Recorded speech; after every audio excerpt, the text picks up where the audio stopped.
Saludos estudiantes, bienvenidos y bienvenidas una vez más a su clase de Ciencias Sociales, donde todos aprendemos desde casa. Soy su profesor Julio Pimentel. En el día de hoy aprenderemos acerca del crecimiento demográfico, la disponibilidad de recursos en el planeta Tierra y pasos para elaborar una infografía.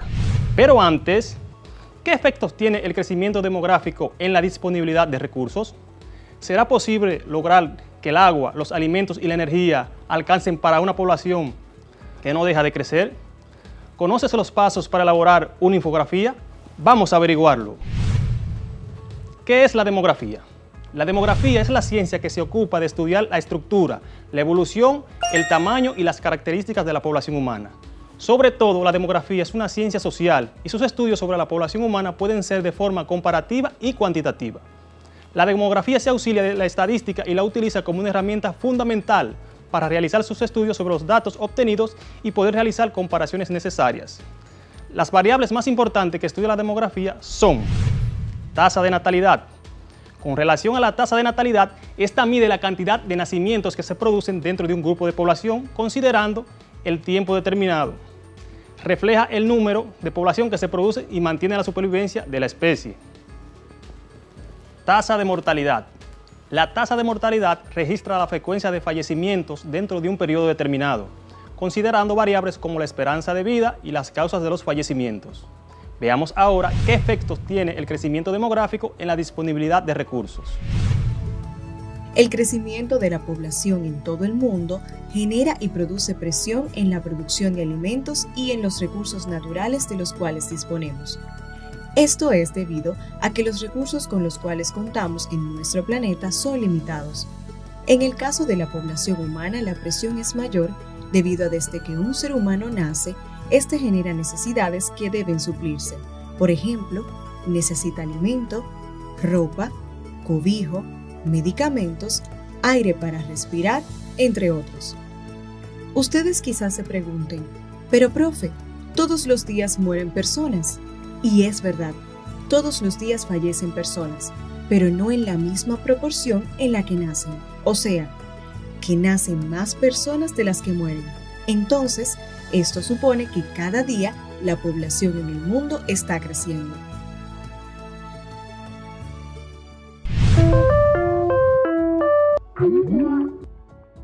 Maestro, soy Pedrito y le quisiera preguntar, ¿entonces es posible lograr que el agua, los alimentos y la energía pueden alcanzar para una población que no deja de crecer? Para responder a esta pregunta, Pedrito, es importante entender que el estado natural de las poblaciones es el equilibrio. Esto quiere decir, tantos individuos llegan a reproducirse en una generación como individuos lo hicieron en la generación pasada, siendo esto necesario para el mantenimiento estable de la población. Sin embargo, el equilibrio se altera por cambios generados por el ser humano o la naturaleza misma. Esto quiere decir que si la población existente en un lugar determinado aumentara a tal punto que no puede sustentarse con los recursos que tiene a su alrededor, buscará nuevos recursos, pero si ya no hay nuevos recursos que explotar, estará condenada a tener que disminuir su población y buscar nuevamente el equilibrio, lo que contesta la pregunta anteriormente hecha. O sea, no es posible lograr que agua, los alimentos y la energía alcancen para una población que no deja de crecer. En los últimos 70 años la especie humana ha tenido un crecimiento hacia la superpoblación. Esto se debe a la mejora de las condiciones de vida con una disminución importante de la mortalidad infantil. O sea, ahora hay mejor atención médica, más medicinas y mejor alimentación para una gran parte del mundo. Ahora hablemos de Thomas Robert Malthus y su teoría malthusiana acerca de la población. Thomas Robert Malthus fue un clérigo anglicano con gran influencia en la economía y la demografía. Este nació el 13 de febrero del año 1766 en Westcott, Reino Unido. Malthus indicaba en su teoría que mientras la población aumenta geográficamente, la producción de alimentos solo aumentaría en una proporción aritmética.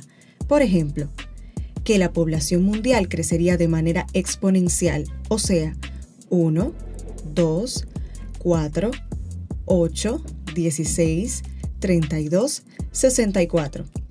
Mientras que la producción de alimentos solo aumentaría en una progresión aritmética. 1, 2, 3, 4, 5, 6, 7. indicando esto que el planeta dejaría de producir alimentos suficientes para todos sus habitantes en un momento determinado. La teoría de Malthus fue promulgada hace alrededor de 220 años. Por suerte, erró en su desenlace. Pero lo que sí es una realidad es el planteamiento de que una creciente población será cada vez más difícil de alimentar con los recursos existentes en nuestro planeta. Maestro, soy Sofía y mi pregunta es la siguiente. ¿Es un gran reto para la humanidad producir cada vez más alimentos? La verdad es que sí, Sofía. Debido a muchos factores, cada vez se hace más difícil la producción de alimentos. Por ejemplo, cada vez hay menos tierras cultivables debido al cambio climático y la deforestación, que por cierto, son dos situaciones que nosotros mismos la hemos provocado. Por suerte, mediante el empleo de tecnología, se logra eficientizar la producción agrícola con el uso de químicos, la mecanización de los procesos y la irrigación del terreno, lo que aumenta la capacidad productora de la tierra y se aprovecha la fertilidad del suelo.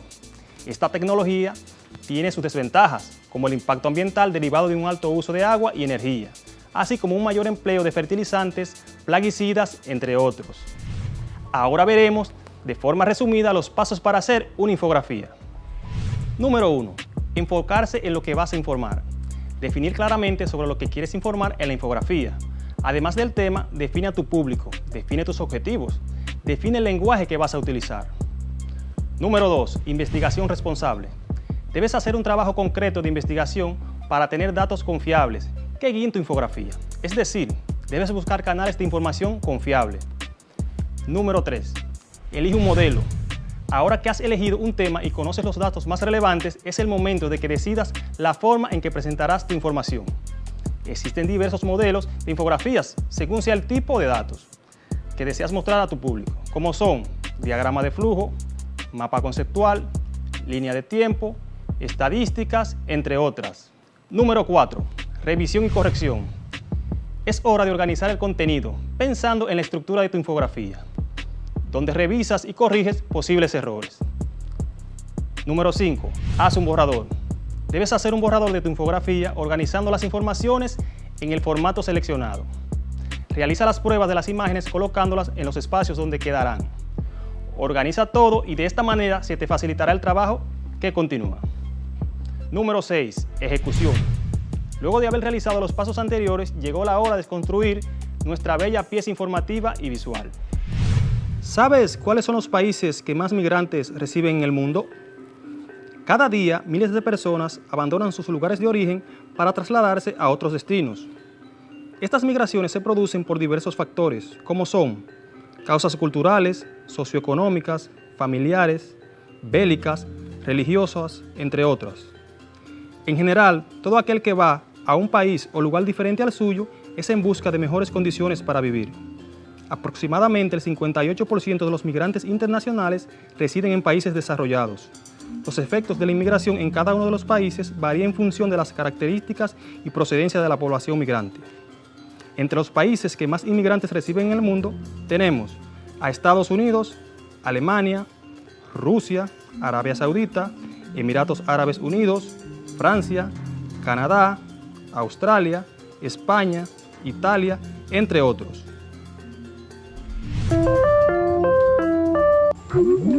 Maestro, soy María y me gustaría saber en cuanto a la población, ¿cuáles son más en el mundo, los hombres o las mujeres? Excelente pregunta, María. Según los datos de las Naciones Unidas, en el mundo hay actualmente un 50.5% de hombres y un 49.5% de mujeres, teniendo en cuenta que la población mundial para este año 2020 es de al menos 7.700 millones de personas, según el último informe demográfico de la ONU. Entonces, esto nos da como resultado que en el mundo hay actualmente 3.888 millones de hombres y 3.811 millones de mujeres, o sea, que hay 77 millones más de hombres que de mujeres. En el día de hoy aprenderemos sobre la Constitución Dominicana, los derechos humanos y los deberes. Además veremos cómo los azúcares libres afectan nuestra salud. Pero, ¿sabes qué son los derechos y los deberes? ¿Qué dice la Constitución Dominicana sobre estos? ¿Qué significa el derecho a la salud? ¿Qué son los azúcares libres? ¿Quieres saberlo? Pues acompáñame a averiguarlo. ¿Qué son los derechos humanos? Los derechos humanos son derechos que tenemos todos los seres humanos, sin distinción alguna de nacionalidad, lugar de residencia, sexo, origen nacional o étnico, color, religión, lengua o cualquier otra condición. Todos tenemos los mismos derechos humanos, sin discriminación alguna. Pero, ¿te gustaría saber de dónde viene todo esto?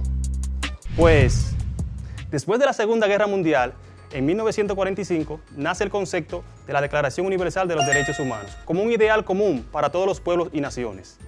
Pero para lograr estos derechos se tuvo que recorrer un largo camino. Conozcamos ahora algunos antecedentes.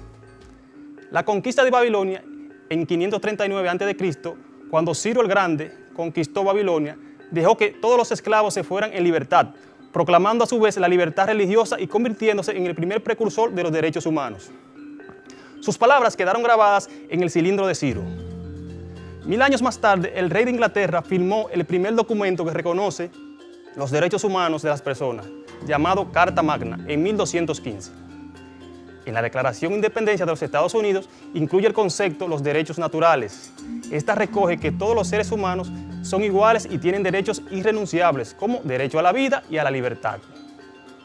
Con la Revolución Francesa, en 1789, se amplían los derechos establecidos en la Declaración de Independencia de América, haciendo hincapié en que tales derechos son naturales. La idea de los derechos humanos se extendió por Europa, pero más allá de este continente los pueblos eran colonizados y sus derechos humanos vulnerados. Hasta que Mahatma Gandhi, en 1915, comienza a difundir que todas las personas del mundo tienen derechos, y no solamente en Europa. Esto lo hizo a través de protestas pacíficas. El 26 de junio de 1945, en la Carta de las Naciones Unidas, fue la primera vez que apareció el término derechos humanos. En esta aparece el término exactamente 7 veces a lo largo del texto. El 10 de diciembre de 1948, proclamados los derechos humanos universales en la Asamblea de la ONU en París, fue la primera vez en la historia que se establecieron los derechos humanos fundamentales, que deben protegerse en todo el mundo. En relación con la Carta Magna, ¿sabías que cada país posee la suya? ¿No? Pues sí, esta se llama Constitución y es el conjunto de principios y reglas que pretenden establecer la forma de un Estado de Derecho, así como organizar ese mismo Estado, delimitándolo a través de sus propias instituciones de la administración pública, estableciendo procedimientos y sanciones para que el mismo Estado no incumpla con las normas establecidas en dicha Constitución. En referencia a lo anterior, la Constitución es la Carta Magna porque es la que rige todo el ordenamiento jurídico de un Estado. Es decir, no existe ninguna ley ordinaria que pueda estar por encima de ella, y es por esta razón que es la llamada Ley Suprema. Ningún organismo, ente funcionario del Estado, ley, decreto ley o acto de la administración pública puede ir en contra de lo establecido en la Constitución de un Estado. Recuerda que la Carta Magna busca proteger los derechos e intereses de todos los ciudadanos en relación con el actuar del propio Estado. ¿Qué tal si ahora conocemos todo sobre nuestra Constitución? El 27 de febrero de 1844 se fundó la República Dominicana, gracias a Juan Pablo Duarte, Francisco del Rosario Sánchez y Matías Ramón Mella, junto con un grupo de héroes y heroínas que lucharon para darnos un país libre e independiente. El 6 de noviembre de ese mismo año se proclamó la primera Constitución. La Carta Magna es aquella que nos da un país con un Estado social y democrático, pues se fundamenta en valores súper importantes como son la libertad, dignidad, justicia, igualdad, respeto a la ley, bienestar, paz y progreso. La Constitución Dominicana es rígida, ya que el proceso para su modificación es complicado e incluye la formación de una asamblea constituyente. Nuestra Constitución ha sido modificada en muchas ocasiones y recientemente los aspectos que han primado en su modificación son los electorales, como la reelección presidencial. La Constitución de 1844 era liberal, pero Pedro Santana hizo que se le anexara el artículo 210, lo que cambió radicalmente su contenido, otorgándole plenos poderes al presidente. Podemos mencionar la Constitución de Moca en 1858 como una de las más liberales y la de 1963 que es considerada como la más democrática de las constituciones dominicanas. La Constitución Dominicana de 1844 fue inspirada bajo el principio de afianzar los imprescriptibles derechos de seguridad, propiedad, libertad e igualdad al asumir en su artículo 14 que los dominicanos nacen y permanecen libres e iguales en derecho. Hoy en día el constitucionalismo moderno, europeo y americano en estos derechos ciudadanos permanecen inalterables y cada día se consolidan y amplían, como pasa en nuestro país. La Constitución estadounidense de 1776, la francesa de 1789, la Constitución de Haití de 1806 y la de Cádiz del 1812 fueron las principales fuentes de inspiración para la confección de la Constitución dominicana. La Constitución dominicana ha pasado por 39 modificaciones, más que cualquier otro país, desde su independencia en 1844, aunque técnicamente diferentes entre sí en algunas disposiciones particulares. La mayoría de las constituciones nuevas contenían en realidad solo modificaciones menores de las que estaban en vigor anteriormente. Las amplias innovaciones constitucionales en realidad eran relativamente raras. Ahora veamos algunos derechos establecidos en nuestra Constitución. Derecho a la vida, derecho a la dignidad humana, derecho a la igualdad, derecho a la libertad y seguridad personal, derecho al libre desarrollo de la personalidad, derecho a la intimidad y el honor personal, libertad de conciencia y de cultos, libertad de tránsito, libertad de asociación, derecho a la seguridad social, derecho al trabajo y derecho a la educación. Ahora hablemos de los deberes ciudadanos. En el caso de los deberes ciudadanos, se puede decir que son obligaciones que debemos cumplir todos para poder ejercer nuestros derechos. Entonces, ¿qué son los deberes ciudadanos? Los deberes ciudadanos son compromisos morales, sociales y legales que los ciudadanos adquieren en función del ejercicio de sus derechos. Esto quiere decir que el ejercicio de todo derecho implica también el cumplimiento de obligaciones. O sea, que el deber siempre es establecido de manera previa a contraer la responsabilidad y se espera del individuo una conducta o acción que favorezca su cumplimiento. En caso contrario, existe una sanción o castigo por haber incumplido dichas responsabilidades. Algunos tipos de deberes son deberes morales. Estos tienen que ver con el cumplimiento de compromisos en función de los valores de cada individuo. Veamos un ejemplo de deber moral. Luisa tiene un amigo llamado Pedro. Este le presta su computadora a Luisa para que pueda realizar una tarea de la escuela. Más allá del deber legal y de las consecuencias jurídicas que puede implicar que Luisa no devolviera la computadora, ella tiene el deber moral con su amigo Pedro de devolverla, en función de ciertos valores personales como honradez, responsabilidad, dignidad, entre otros. Deberes jurídicos. Son todas las normas asentadas en legislaciones internacionales, regionales, nacionales o locales. Al tener carácter jurídico, pueden implicar una sanción en caso de no ser cumplidas. Ejemplo de deber jurídico. Las sanciones que deben cumplir quienes cometan delitos como hurto o robo, dependiendo de la ley en cada país. Este tipo de castigo puede implicar la cárcel durante días, meses o años, dependiendo de la gravedad del delito. Deberes sociales. Son las normas establecidas por un grupo de personas, comunidad o grupo social determinado. Están vinculados con los deberes morales porque se crean en función de ciertos valores o comportamientos esperados. Ejemplo de deber social. Un deudor podría tener la intención de no pagar su deuda, pero las normas de convivencia social dictan que es necesario honrar los compromisos que se han adquirido en función de una relación armónica con el grupo en el cual se pertenece. Algo que debes tener pendiente es que el deber está relacionado también al ámbito escolar, o sea que debes realizar tareas fuera del tiempo de clases, como forma de reforzar o afianzar tus conocimientos, a través de ejercicios, análisis, comparaciones, interpretación, lectura, escritura, entre otros. ¿Qué dice la Constitución Dominicana sobre los deberes fundamentales? El artículo 75 de la Constitución Dominicana establece que los derechos fundamentales determinan la existencia de un orden de responsabilidad jurídica y moral, que obliga a la conducta del hombre y la mujer en sociedad. En consecuencia, se declaran como deberes fundamentales de las personas los siguientes. Número 1. Acatar y cumplir la Constitución y las leyes. Respetar y obedecer las autoridades establecidas por ellas. Número 2. Votar, siempre que se esté en capacidad legal para hacerlo. Número 3. Prestar los servicios civiles y militares que la patria requiera para su defensa y conservación, de conformidad con lo establecido por la ley. Número 4. Prestar servicios para el desarrollo, exigible a los dominicanos y dominicanas de edades comprendidas entre los 16 y 21 años.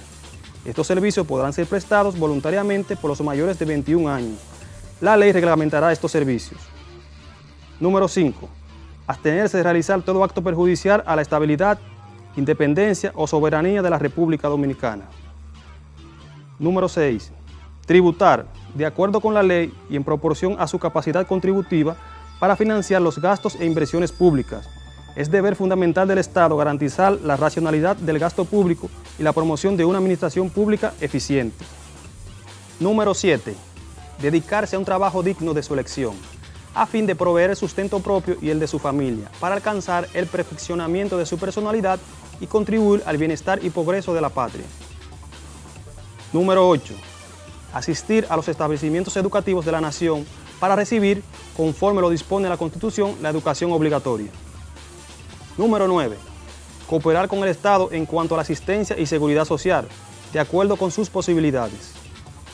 Número 10. Actuar conforme al principio de solidaridad social, respondiendo con acciones humanitarias ante situaciones de calamidad pública o que pongan en peligro la vida o la salud de las personas. Número 11. Desarrollar y difundir la cultura dominicana y proteger los recursos naturales del país, garantizando la conservación de un ambiente limpio y sano. Número 12. Velar por el fortalecimiento y la calidad de la democracia, el respeto del patrimonio público y el ejercicio del transparente de la función pública. Por ejemplo, el artículo 61 nos habla del derecho a la salud. Esto nos dice que toda persona tiene derecho a la salud integral. En consecuencia, el Estado debe velar por la protección de la salud en todas las personas. El acceso al agua potable, mejoramiento de la alimentación, mejoramiento de los servicios sanitarios, de condiciones higiénicas, el saneamiento ambiental, así como procurar los medios para la prevención y tratamiento de las enfermedades, asegurando medicamentos de calidad y dando asistencia médica hospitalaria gratuita a quienes lo requieran. Recuerda, proteger tu salud es un derecho que te asiste, pero también es un deber protegerla. Tenlo siempre pendiente.